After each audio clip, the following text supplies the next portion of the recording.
Welcome to Miles from Review, the podcast powered by KatFit Strength, where busy women like you find practical solutions to fuel your fitness journey with authenticity and resilience. I'm Kat, your host, a mom of 2 active boys, a business owner, and an ultramarathon runner, and a strength trainer in her 40s. With nearly 2 decades of experience, I'm here to help you cut through the noise of fads, hacks, and quick fixes. This is a space where we celebrate womanhood and motherhood, all while building strength and resilience and reconnecting with you from a place of self-compassion and worthiness. Whether you're lacing up your running shoes to go out for a run, driving your kids to practice, or squeezing in a moment for yourself, I'm right here in the trenches with you. Let's dive in. Welcome back to Miles from Review. I am Kat, your host. Whether you have been with me for now 2 years listening to this podcast, it was just this past week on the 17th, 2 years ago, that I launched this podcast. The 17th of May is my birthday, and just chose it as a bit of a milestone to just launch this podcast on my birthday and get it going. So if you've been with me from the beginning, I am so glad you're here. If you are new, I am so happy to have you. And today, you're going to get I don't want to say going back to the roots story, but a little bit more of me. And right now, I'm somewhere on the Pennsylvania stretch of the Appalachian Trail. I recorded this before I embarked on this journey. And what I am doing is chasing something called the fastest known time for the Appalachian Trail section of Pennsylvania. It is a 230 rocky, relentless miles with 31,000 feet of elevation gain and loss. Think boulder scrambles, ankle-biting rocks, and endless grueling stretches. Sounds fun, right? But why? Why would anyone be willing to put themselves through this? What goes into the training, and how mentally do you even approach a challenge like that? This is what we're unpacking today, because it all goes back to long-legged, long-armed, adventure-loving, knobby-kneed little girl I once was. The girl who wore scraped knees like badges of honors, but also loved painting her nails and spent entire days building forts in the woods, pretending like she was off on a multi-day expedition. Even then, I had a wild imagination and a hunger for adventure, but also a tiny monster of doubt lurking inside. And we'll get back to that monster soon. But first, let me tell you about this 11-year-old girl. I loved being active, even in a world that kept telling me to calm down and grow up. Around 11 was a time where sports entered my life. And here's the funny part. I was terrible at sports. I was not someone who was athletic. I was the person picked last in gym class, literally the last one standing, waiting for a team to reluctantly take me. I wanted so much to be good. I wasn't afraid to push myself, to work harder, to try again. But my hands and eyes never seemed to sync up. My awkward, fast-growing body just gave the other kids more reason to tease me. With thick glasses, I got called soda can eyes and other names after every missed catch. But then one day in gym class, we were sent out for a run, and I'll never forget it. The spring sun on my face, the cinder track dust sticking to my legs, my heart pounding, and I suddenly felt free. Lap after lap, I just pushed harder. I felt more at home. Even when the sporty kids yelled, "Hey, you can't pass us," that little monster of doubt crept in. But I kept going, and I finished. I finished ahead of the fast kids. And for the first time, the teacher was impressed and suggested I go out for the track team. But jeers from the other kids only got louder. "How dare you pass us? How dare you make us look bad?" Still, I decided, why not? Why not go out for the track team? And I pictured myself as a distance runner. That was not where I landed in my track career, because I got bored. It was fun. I enjoyed running, but I would get bored on the track. Lap after lap, I was like, what am I doing out here? This is boring. make it end. Then I saw the high jump. The challenge, the thrill of throwing myself over that bar just seemed amazing. And I went over, and at my first practice, I was horrible. Horrible. The other girls made it look so easy, and I was in awe. I asked the best girl for tips, complimented her, and she responded, "It won't matter. You suck and you should just quit. You'll never be good at this." Those words stung, and that monster of doubt grew, swirling in my head all the way home. But then something shifted. Defiance. Who was she to tell me what I could or couldn't do? Who cared if I sucked? I was the worst jumper, sure, but so what? Of course, I would really love to say that I just brushed the words off easily, went back out, and if you have been following me for a long time, you've known I competed at the college level. I was recruited, qualified for the NCAA championships, went on to hold many accolades. But that's not how things work. The monster of doubt is so tricky. It grows, it shrinks, it hibernates, but it just never fully disappears. And with high jump, I became obsessed with learning how to master the event. I embraced the pain and the bruises and the ache of hitting the bar and landing on the bar. I was thrilled when I cleared a bar, even if it was so far off from what the other competitors were jumping at. I saw myself every time I cleared the bar winning the gold medal at the Olympics. Literally cleared, I'd be like, that's right. I just won the Olympics. The thing about persistence and determination, eventually you see progress. But honestly, it's not right away. Sometimes it takes years of battling doubt and days of wanting to quit, and that tiny voice deep down inside saying, no, keep going. As I alluded to before, I did find success in high jump. But more importantly, I found purpose helping others who were overlooked and doubted. I made friends with competitors, not because they weren't threats, but because I believed everyone deserves to find their own version of success. I would be at high jump competitions in high school. My opening height would be higher than what the competitors were jumping at. And I'd sit there and coach them. I would look for the girl whose coach dismissed them, or maybe they didn't have a coach. That girl who reminded me of that younger version of myself, who wanted to belong and who wanted success. And there I would just come up and see if she'd be open to coaching. I made a core group of friends. And in college, track and field became my life, my peace, my freedom. College ended and my athleticism changed. I stopped chasing my Olympic dreams and I didn't know what was next. Surely there was the marathon, maybe embarking on that crazy dream of trying to backpack some of the Appalachian Trail. I was in my apartment after college. I saw this story on TV about someone running 350 miles across Northern California. And the thing that stood out to me was ordering pizza on the run. That sounded cool. Like, how do you go out and you run and you order a pizza, eat the whole pizza, and keep running? It planted a deep seed. I looked into this. This sounded incredible. Again, life does not move in a straight line. It wasn't, okay, I'm going to just do this. I then moved into college coaching, and I also felt like I lost the athletic identity. I felt, who am I? I'm no longer competing for track. I'm no longer competing my dreams. And this is where I lost a part of my identity because track and field became my life. Coaching was different. Coaching was a weird, ambiguous space.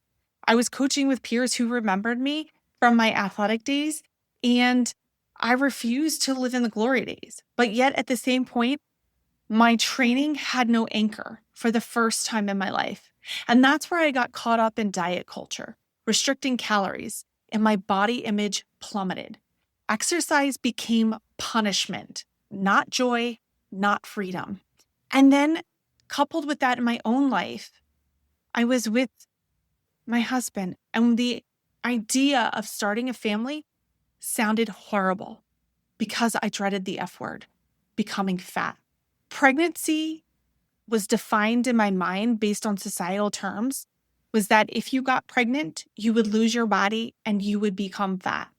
And this was something that I struggled with. I did want kids. I do have kids.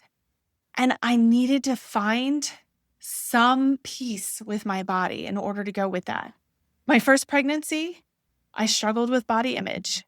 And postpartum, I went right back to punishing myself with exercise. However, with my second pregnancy, I was blindsided by a high-risk pregnancy. This put me on bed rest as soon as I found out I was pregnant. At the same time, I had just started my business 6 months prior. This forced me to slow way down. It forced me to look at so many things, my relationship with my body and the dreams I'd pushed aside. And that monster of doubt came roaring back. I wanted these big dreams. I wanted to have peace with my body. I refused to believe that just because I had kids meant that my dreams were done with. Because that knobby-kneed, wide-eyed, dream-filled 11-year-old girl was still in there. She wanted these things to come true. But the reality was, I was in my 30s and battling what society tells women our bodies break down after kids and that our dreams don't matter anymore. In previous podcasts, I have shared a little bit about my high-risk pregnancy before, but we're not going to go into all of that. I'm an open book about it. However, his story is his story. My story is my story. When my son was born, I slowly began to fade. I was left in a body I didn't trust. I was battling postpartum PTSD, and I was torn. I felt like a shell of a being. And I also knew I wanted to be that adventurous 11-year-old again. And I also wanted just to give up entirely. Now, people often talk about the runner's high. When I run, I don't get the runner's high. Oh, I'm not a runner because I don't get this natural high. Honestly, I rarely feel it. About 4 months after having my son, my husband encouraged me to just take one step, just to go out and try for a run. The run started with a walk and my inner voice doubting every step until the quiet, persistent voice said, keep going. And I started to run. And then all of a sudden I found myself on the sidewalk, a scraped knee, and just wanting to quit, wanting to just stay down on that sidewalk, just done. But that little tiny voice that is ever so quiet was screaming, just get up. You're worth it. See, that run, I wouldn't say I had a runner's high, but it provided a moment of clarity where I felt that 11-year-old girl. And that run was a pivotal moment that changed everything. It changed how I coach my clients, how I train, and those big dreams came rushing back. Again, nothing is linear at all. I would love to say I stood up and wrote a training plan, hired a coach, whatever. And you know what? It's been this great, flawless success story ever since. But I would be lying. The setbacks were fierce. The false starts, the quitting, and so much failure went in to these past 12 years. I ran my first half marathon 8 months after having my son. It wasn't pretty. The training was not pretty. I ran it scared. I ran it out of doubt. I ran it terrified because I didn't want to lose that 11-year-old girl that was filled with adventure and wanting so much more, to that teen girl who rallied around those other jumpers in the field to give them hope, to inspire when others may have overlooked or maybe they had been battling their own doubts. But why the Appalachian Trail? Why this challenge? Because I'm doing it for those same reasons. For those who can't, for those fighting doubts, struggling to move their bodies, searching for self-worth, for kids picked last, for those who were told their dreams don't matter now that they're moms. This isn't just for me. This isn't just for bragging rights. It's for the 11-year-old girl who kept going despite being told she shouldn't. And for anyone who needs to hear that their dreams still matter.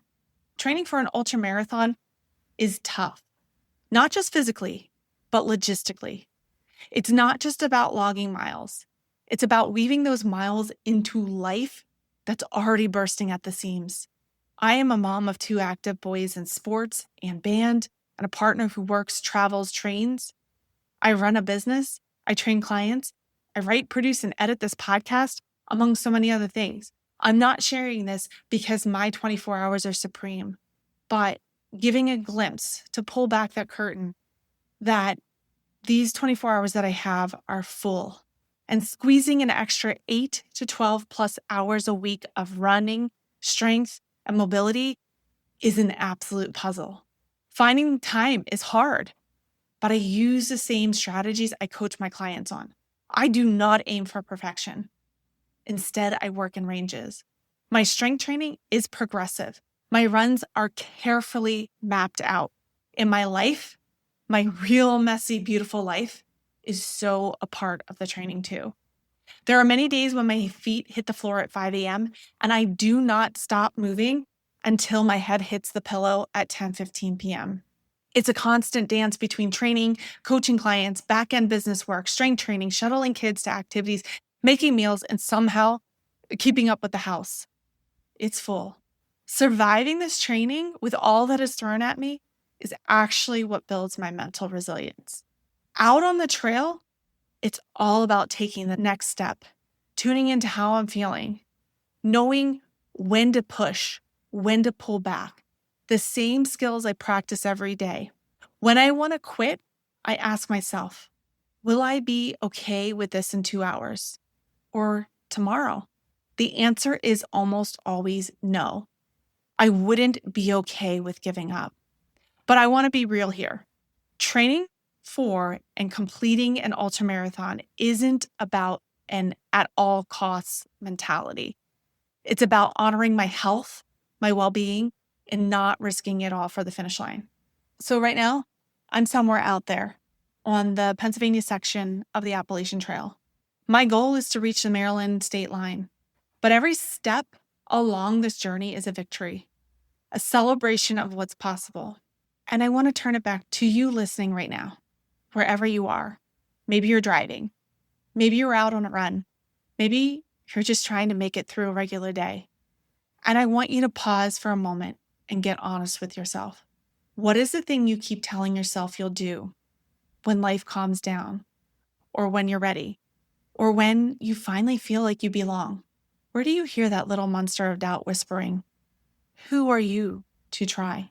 Here's my challenge. Pick one small thing, one thing that feels just out of reach, or maybe even a little bit wild and audacious. It might be putting on your shoes and heading out the door, signing up for something that scares you, speaking up for yourself, or carving out time for something that matters to you, even if it's only 5 minutes. Don't wait for perfection. Don't wait for permission.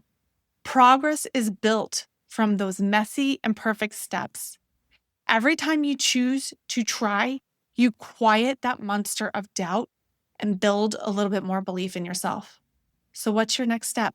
What's one way you can move toward your own finish line? Whatever that looks like for you, take the step, celebrate it, and then take another. I promise you, you are capable of more than you can even imagine. And every single step forward matters. If this episode sparks something in you, if you took a step, big or small, or if you're wrestling with your own monster of doubt, I want to hear from you. Reach out to the podcast, share your story, or just let me know what resonated. You can email me directly at katkat@katkat.fit. I read every message. I love connecting with you all.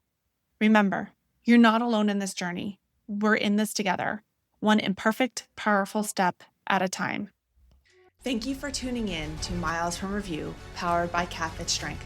If this podcast inspires you, don't keep it for yourself. Hit follow or subscribe to stay updated on the new episodes and leave us a review to help more women and moms discover this space.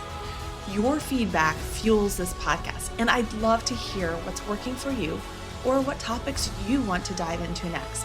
You can connect with me on Instagram at KatFit Strength or share this episode with a friend who is ready to embrace her strength. Remember, fitness isn't about perfection. It's about showing up for yourself and finding strength in every step of your journey. Until next time, keep moving forward 1 mile at a time.